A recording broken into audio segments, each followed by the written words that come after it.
ลองหลับตาให้ย้อนกลับไปในอดีตที่แสนไ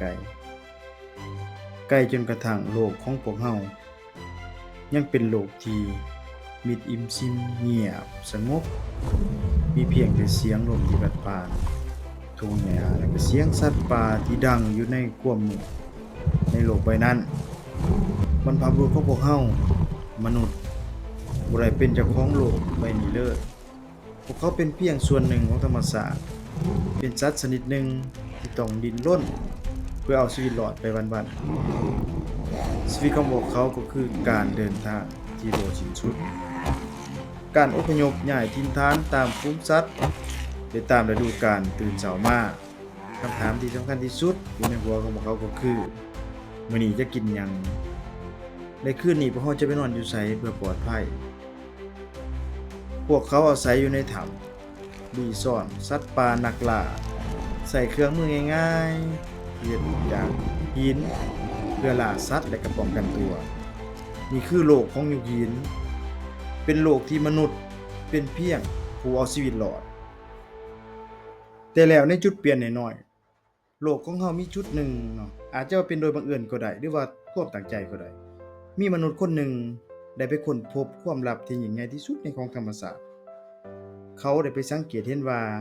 เม็ดพืชที่ตกลงอยู่ในพื้นดินสามารถงอกเงยขึ้นมาได้เป็นต้นใหม่ได้ในเมื่อต้นมันเติบใหญ่ขึ้นมันก็ได้ผลผลิตที่สามารถนำมากินได้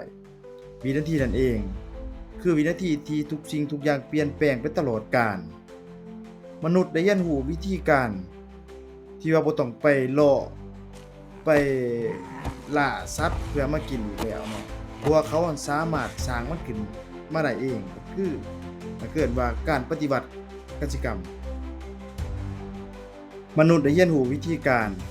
ว่าบ่จำเป็นต้องไปย่างตามหาอาหารไปเรื่อยๆอีกต่อไปแต่เราสามารถสร้างมันขึ้นมาได้นี่คือการค้นพบที่เรียกว่าการปฏิบัติกสิกรรมจากที่เคยย่างเร่ร่อน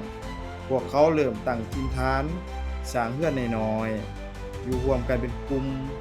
ไก่กับแหล่งเพาะปลูกจากการล่าสัตว์พวกเขากลายมาเป็นเช้ากสิกรจากการเก็บของป่าพวกเขากลายมาเป็นคนเลี้ยงสัตว์และนี่คือจุดกำเนิดของคำว่า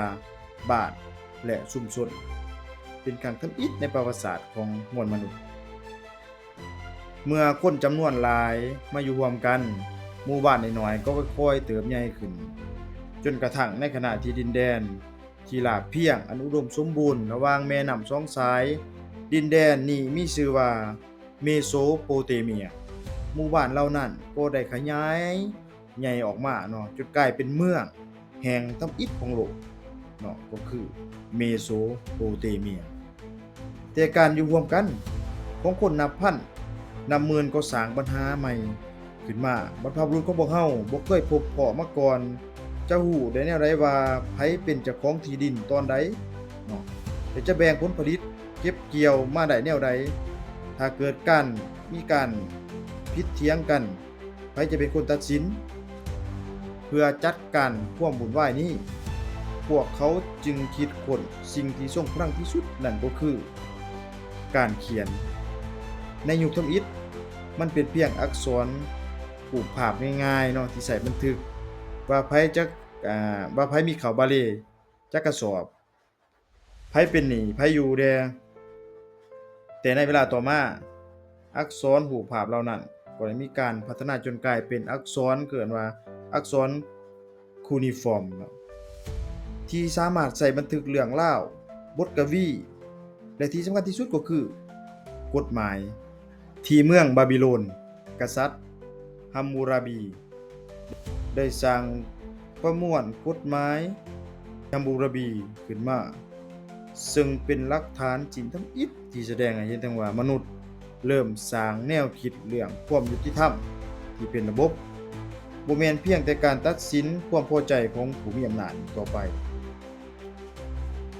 ในขณะเดียวกันที่แคมฝั่งแม่น้ำไนล์อันเกิดว่าอารยธรรมอียิปต์ก็กำลังก่อร่างสร้างตัวขึ้นมา พวกเขากำลังตอบคำถามที่ยิ่งใหญ่ว่าชีวิตคือหยังความตายคือหยังความเชื่อในชีวิตหลังความตาย ผลักดันให้พวกเขาสร้างสุสานที่ใหญ่ที่สุดเท่าที่โลกเคยมีมานั่นก็คือมหาพีระมิดแห่งกีซาซึ่งบ่แม่นเพียงแต่เป็นก้อนหินเรียงซ้อนกันแต่มันคือสัญลักษณ์ของความเชื่อความรู้ด้านดาราศาสตร์และพลังในการจัดการแรงงานคนที่จำนวนหลวงหลายที่น่าทึ่งที่สุดและนี่ก็คือบทสรุปบทที่1เนาะจากสัตว์ที่ต้องหลีซ่อนอยู่ในความมืดมนุษย์ได้จุดประกายไฟของอารยธรรมขึ้นมาโดย2มือของตนเอง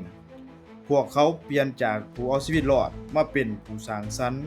พวกเขาเรียนรู้ที่จะสร้างบ้านสร้างเมืองสร้างกฎหมายและก็สร้างความเชื่อแต่ในบ่ช้าพวกเขาก็จะต้องเรียนรู้ที่จะปกครองและก็ขยายอำนาจของตนเองออกไป